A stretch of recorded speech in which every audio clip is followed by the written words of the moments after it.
Alright, hello BookTube. This time I'm coming to you with a tag video. And this is the Efftup Book Tag, and it was originally created by GuiltyFeat. And I was tagged by Sean the Book Maniac and the Grim Reader. Thank you very much. And I will leave a link to all those channels down below. Right, prompt number 1. A book that was effed up in a good way.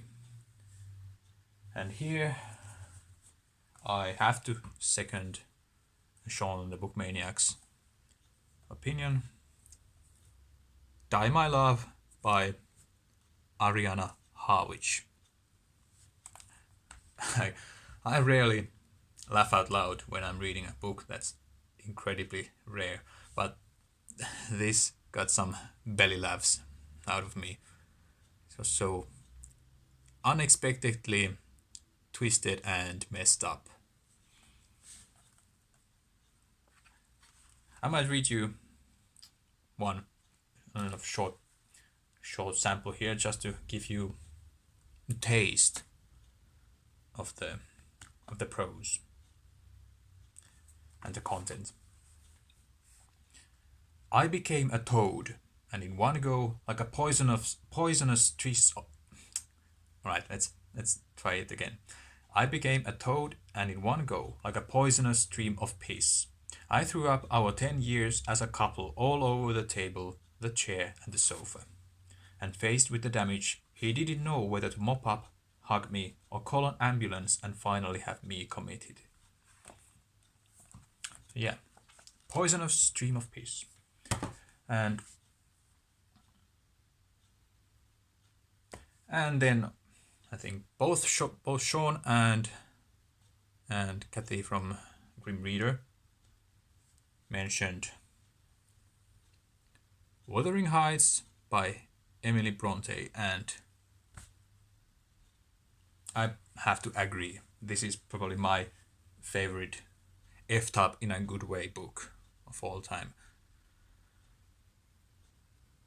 Just because this is so well, this is a revenge story, but it is so over the top that you can't take it seriously, and I was just laughing many times when I read this. So yeah, this is a good one. Then prompt number 2, a book that was effed up in a bad way. Now, I'm sorry all the Pynchon fans out there, but Inherent Vice is crap. Who needed this book? It's basically just some trippy action in 60s, 70s America involving a lot of drugs, and that cover should kind of give you an idea, I think. But yeah, that was messed up and totally unnecessary book by him. Prompt number 3, a book that everyone loved but that you think is just effed up. Well, I'm not exactly sure how effed up this next book is, but it is certainly a book that everyone loved, but I just didn't care about. And that's All My Puny Sorrows by Miriam Toews. And I know that, for example, Sean, the book maniac, loved this book. But yeah, this book is about two sisters. One is a celebrated concert pianist, and one is, just more normal, less successful. And it is the successful of the sisters who is very, very depressed and wants to commit suicide, and the other sister wants to keep her alive. And that's basically it. And this was advertised as funny and sad, but to me it evoked neither of those emotions. In fact, this evoked no emotions in me at all, which is rather strange. I thought this was just clinically, sterile and in a way manipulative and, a bit try hard, maybe. Anyway, everyone else seemed to love it. I didn't. Prompt number 4. Sexy AF tab. And again, this is a book that Sean will recognize. This book is not, this book is somewhat sexy. This is definitely F-tab, but this is not sexy as F-tab, if you get what I mean. This is Jun'ichiro Tanizaki, Avain. So in this one we have a couple, and each of them has their own diaries,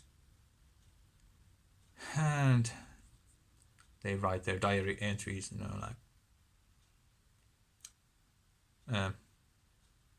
of course, the idea of a diary entry is that it is very private and no one else reads it. But this couple, they sort of know or assume that the other person is secretly reading the other person's diary. So in their entries they include about their sexual adventures and sexual desires and all kinds of stuff, maybe to spark some jealousy in the other person, or just ignite some sexual spark in their relationship. Yeah, that's somewhat sexy and definitely a bit F-tab.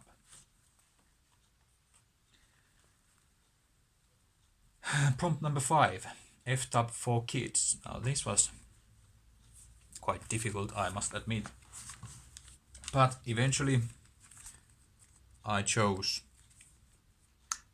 the Donald Duck comics. This is an extra number sort of celebrating the works of Al Taliaferro. And can you guess why I think this is F-tab? Well, none of them is wearing pants. And there might be some clueless kids out there who read this and might think it's socially acceptable to go around not wearing pants at all. So this might give them some ideas that might kind of cause some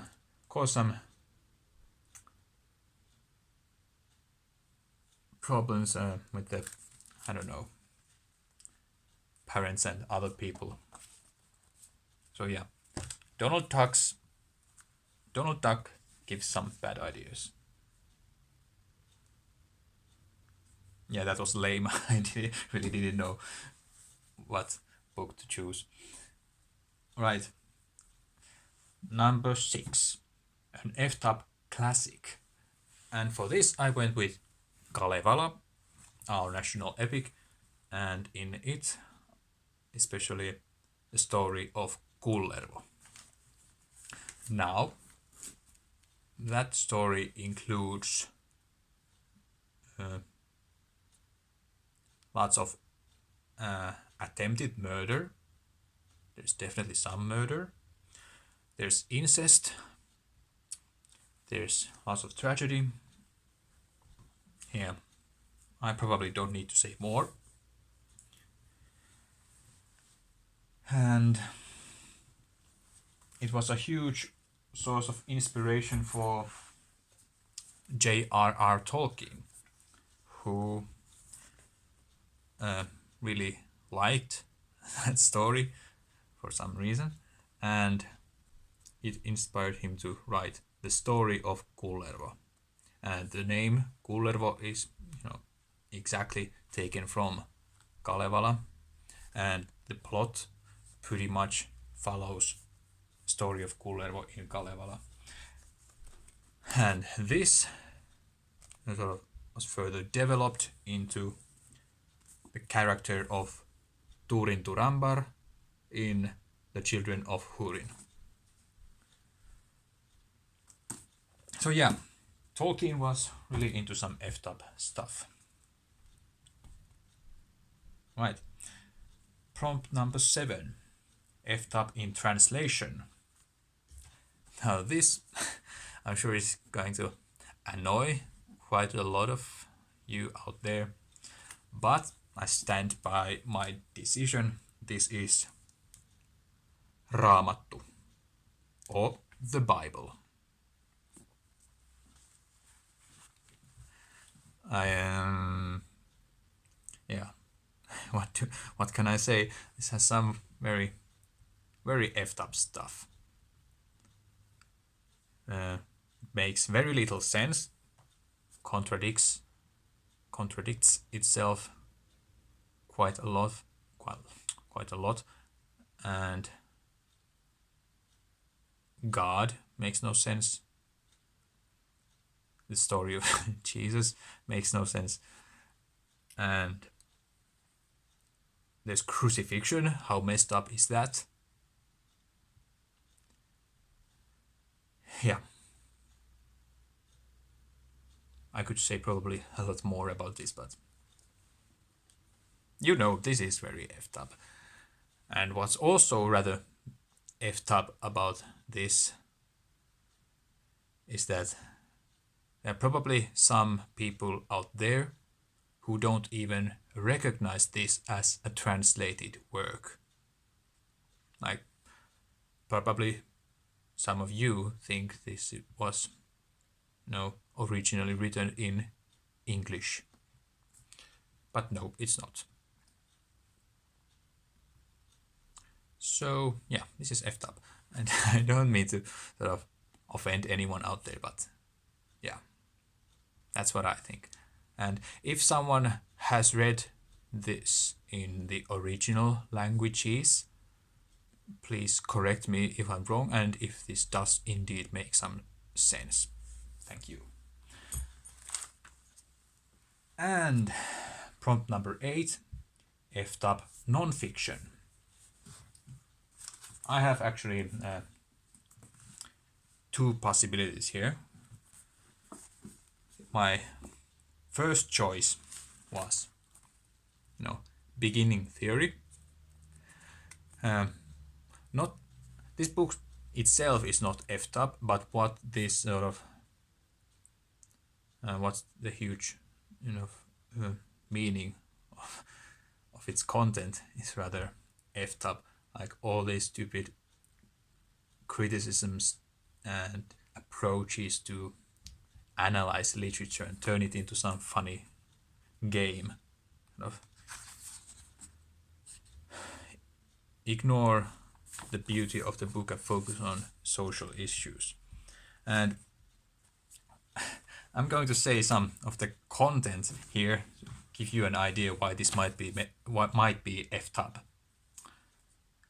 Theory before theory, liberal humanism, structuralism, post-structuralism and deconstruction, postmodernism, psychoanalytic criticism, feminist criticism, lesbian gay criticism, Marxist criticism, new historicism and cultural materialism, post-colonial criticism, eco-criticism, and all kinds of isms. And none of those teach you to appreciate books. And then we have Longman Student Grammar of Spoken and Written English. Now, well, this is actually quite a good book about grammar. And so I don't really have any issue with this. This is not Efftup.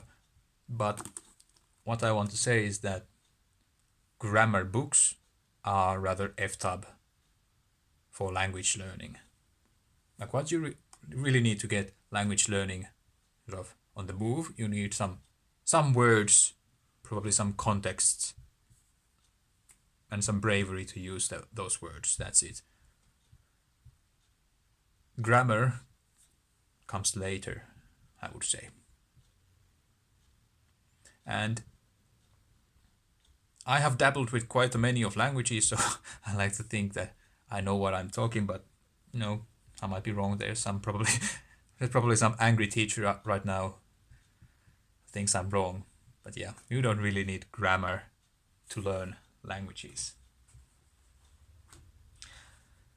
And I could say something about spoken English and how Efftup English pronunciation is, but I'm gonna save that rant for another time. And then illustrated Efftup, prompt number 9. Let's see, open my iPad again. We have Jim Woodring's Weathercraft. This makes absolutely no sense.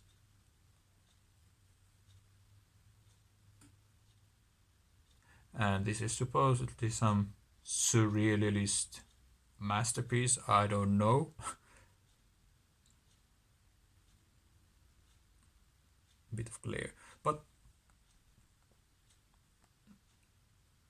it made absolutely no sense to me.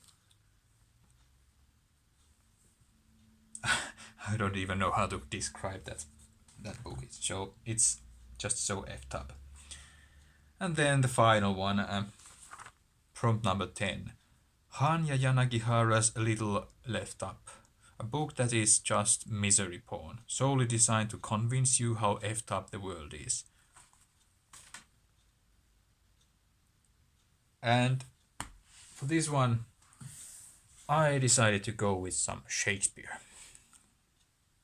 We have King Lear.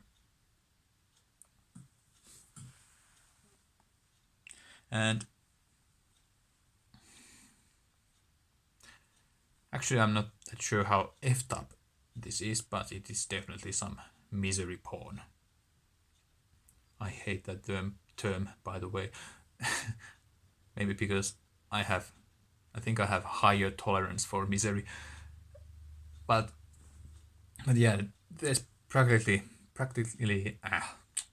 yeah, you know what I mean. There's really no happy things to say about this book. So, yeah, shows how effed up the world can be. There's something to do with what's the word? Inheritance. Like the King Lear dividing his land to his children, and then those children abandon King Lear and want to show no love to him, and then there's some wandering in the moors, cursing the children, and there's some fights in which there's no happy end, and lots of people are dead in the end, and the kingdom has no ruler. So yeah, it ends in misery. And then I could also mention Oneeron by Laura Lindstedt. This has also been translated into English in case you're interested. So Oneeron by Laura Lindstedt. And in this we have some women stuck in limbo or bardo or whatever word you want to use of that, but that state between life and death. And all of those women are just miserable. Some effed up stuff happened to them in their lives, and they are trying to find some solace. But yeah, they really just convey how effed up the world is.